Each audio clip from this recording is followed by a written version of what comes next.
Celui qui fait confiance à un pasteur a détruit sa vie. Mais celui qui fait confiance à un bon pasteur peut aller mieux dans sa vie. Car le bon pasteur t'approche de Dieu et il t'aide à pouvoir voir les enseignements qu'il faut pour que tu avances dans la vie chrétienne. Sauf qu'aujourd'hui, nous avons plus de faux pasteurs que des vrais. Sauf qu'aujourd'hui, beaucoup d'enfants de Dieu ne demandent pas le discernement, mais ils veulent qu'on puisse discerner pour eux. Mesdames et messieurs, bienvenue dans votre émission Entre nous. Ici, nous dénonçons les faux pasteurs, mais nous encourageons aussi les vrais pasteurs. Pour commencer, je vous dis générique. Pengouin pasteur, pengouin pasteur, pengouin pasteur. Il lave nos mamans, pengouin pasteur. Hello, bonjour à tout le monde. Likez, partagez déjà bien au début parce que cette histoire va vous choquer. Lorsque cette femme parle de cette histoire d'un pasteur qui a détruit une femme, ça m'a fait très mal et ça m'a fait penser à beaucoup de choses. Mais pour commencer avec cette histoire, nous allons d'abord commencer avec cette vidéo. Beaucoup de pasteurs sont des marabouts, des féticheurs qui se cachent derrière le nom de Jésus. Parce que aujourd'hui, aller chez un marabout, beaucoup de gens ne le font pas. Mais aller à l'église pour rencontrer un pasteur, beaucoup de gens pensent que c'est bien. Oui, c'est bien, mais beaucoup de pasteurs sont des marabouts. Écoutez cette femme qui est tellement éclairée qui vous parle de ça. Écoutez-la. La plaque des marabouts est passée où? Quand tu regardes bien, regarde, observe. À l'époque, quand tu marchais partout dans la ville, tu voyais les plaques, tradis praticiens, marabouts, ceci. Est-ce que tu vois encore ça? Non. Tu vois maintenant église. Ça veut dire que c'est comme si les marabouts là se sont transformés en pasteurs. Parce que tu expliques ça comment? La même fréquence avec laquelle il y avait les marabouts, c'est la même fréquence avec laquelle il y a les églises aujourd'hui. Ça veut dire que c'est une reconversion. Mais si tu analyses bien, tu crois que c'est quoi? C'est pas une reconversion. La plaque des marabouts est passée où? Regarde, la plaque des marabouts est passée où? En tout cas, ce sont les anciens marabouts qui sont devenus les nouveaux pasteurs. Peut-être Dieu les a parlé, on ne sait jamais. Dans le dernier temps, beaucoup viendront comme Jésus, mais ils ne sont pas de Jésus. S'élèveront de faux prophètes, de faux pasteurs, ceux qui sont dans les scandales de gauche à droite. Mais faites très attention, mesdames, parce que ces pasteurs cherchent des proies faciles. Et les proies faciles, c'est les femmes. Parce que vous venez dans le Seigneur avec les émotions, sans réfléchir que Dieu vous a donné une conscience. Maintenant, nous pensons à la vraie vidéo. Cette femme va vous donner les témoignages de comment est-ce qu'un pasteur a détruit tout un couple. Écoutez-la. Écoutez. Hello, j'espère que vous allez bien. Aujourd'hui, nous allons parler d'une histoire très choquante. Eh oui, très choquante. Il y avait un couple qui était bien, ils vivaient bien, parfaitement leur amour. Et ils avaient pour père spirituel un pasteur qui venait chaque fois leur enseigner la bonne parole. Et eux, ils considéraient ce pasteur-là comme leur père spirituel. Vraiment, ils le respectaient à sa juste valeur. Et le pasteur venait chaque fois, faisait des allées et venues chez le couple. Il venait, il avait vraiment le monopole dans ce foyer-là. Il venait chaque fois éduquer spirituellement le couple. Et eux aussi, vraiment, ils marchaient selon la loi spirituelle. Ils marchaient vraiment honnêtement et sincèrement. Et les deux s'aimaient beaucoup. Ils respectaient vraiment la parole de Dieu. Et au fur et à mesure, le pasteur venait, il enseignait la bonne parole et tout. Maintenant, le pasteur, comme il n'avait pas de voiture, il venait à pied. Et le monsieur, le mari de la femme, a jugé mieux acheter une voiture au pasteur. Et comme le pasteur n'avait pas le permis, il a payé l'argent à l'auto-école pour que le pasteur puisse apprendre la conduite. Et tout a été fait. Le pasteur commençait à conduire. Quelque temps après, la femme du pasteur tombe enceinte. Le mari de la femme, là, le couple qui enseignait la parole, le mari là achète la layette du bébé, de la barboteuse au maillot de corps, des biberons, des couches, la poussette, le berceau de l'enfant, tout il avait acheté. parce que c'était le bébé à papa. Et les jours passent. Maintenant, un jour, le pasteur vient à la maison chez le couple. Le couple, monsieur était au travail.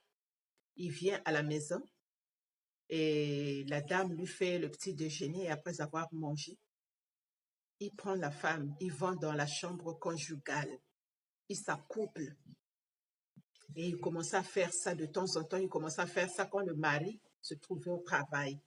À l'absence du mari, eux, ils commençaient à s'accoupler. Maintenant, comme on dit, 9 jours pour le voleur et le 10e pour le propriétaire. Le jour-là, le monsieur part au travail. Arrivé au travail, quelques heures après, il se sentait pas bien. Il dit à son patron, je me sens pas bien. Je vais rentrer. Premièrement, il appelle d'abord sa femme qui ne répondait pas. Il dit, bon, d'accord, je vais rentrer. Il rentre. Pendant ce temps, sa femme et le pasteur s'accouplaient dans leur chambre conjugale. Et le monsieur revient à la maison.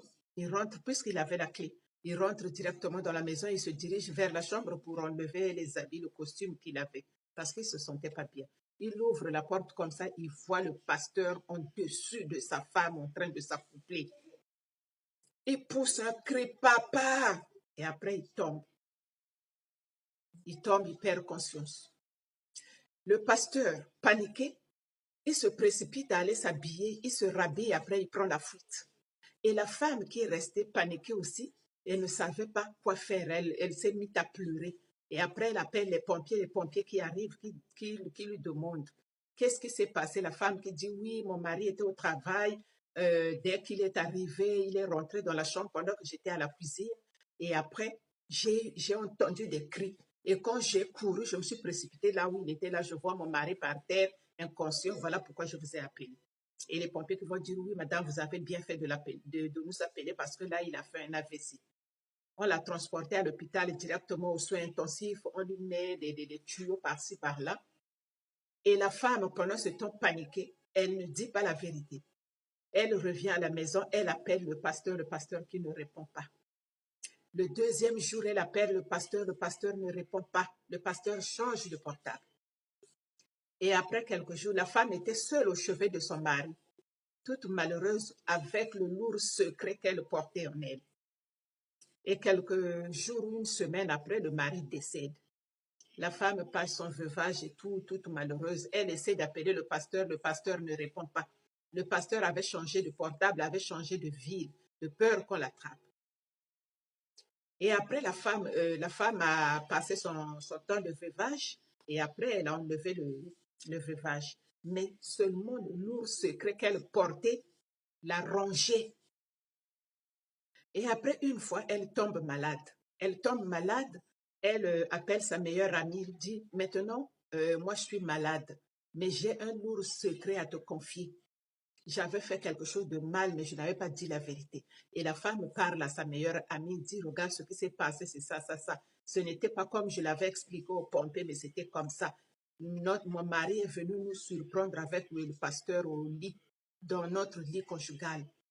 La meilleure amie qui dit, non, ça c'est vraiment grave, va te confesser chez les prêtres. La femme aussi va chez les prêtres, elle confesse. Quelque temps après, la femme décède. Le pasteur reste. Et le pasteur, il faisait sa vie là où il était, là où il avait changé de ville. Il faisait sa java, il continuait à prêcher dans son ministère et tout. Maintenant, un jour, il revenait de l'église. En cours de route, le pasteur fait un accident grave. Arrivé à l'hôpital, on lui dit non, il faut amputer la jambe. On ampute la jambe. Et le pasteur était là, il ne pouvait plus prêcher, il ne pouvait plus aller à l'église, il était cloîtré dans sa maison là-bas. Et lui aussi, il n'a rien dit à sa femme. Et après, maintenant, c'était la galère, il n'y avait plus d'argent. La femme qui lui dit, chérie, écoute, comme on a des problèmes, on vend la voiture pour qu'on puisse survivre. Et la femme vend la voiture. Le pasteur aussi garde le lourd secret en lui. Il ne dit rien même à sa femme. Et du jour au jour, le pasteur aussi décède. Le pasteur décède, la femme du pasteur est restée veuve. Vous voyez à quel point les pasteurs sont en train de détruire les foyers des gens. Je n'incrimine pas, je ne mets pas en cause le travail des pasteurs. Parce qu'il y a des vrais pasteurs qui apportent la bonne parole. Mais il y a d'autres pasteurs, c'est des escrocs qui ne viennent que pour faire n'importe quoi. Regardez l'histoire de ce pasteur-là. Et pourtant, lui avait fait confiance, c'était le père spirituel de ce couple. Mais entre-temps, il sortait encore avec cette femme-là. Et le mari est décédé parce qu'il les a surpris. La femme aussi est décédée par rapport au mal qu'elle avait fait. Elle a souffert, elle a porté le lourd secret en lui. Elle est décédée. Et après, le pasteur aussi fait l'accident dans la voiture que le monsieur l'avait achetée. Il décède aussi. Vous voyez comment Dieu punit. Voilà pourquoi on dit, le salaire du péché, c'est la mort. Il y a d'autres pasteurs qui sont vraiment dignes d'être pasteurs, qui apportent la bonne parole, qui éduquent vraiment la bonne parole. Mais il y a d'autres pasteurs, c'est des faux pasteurs.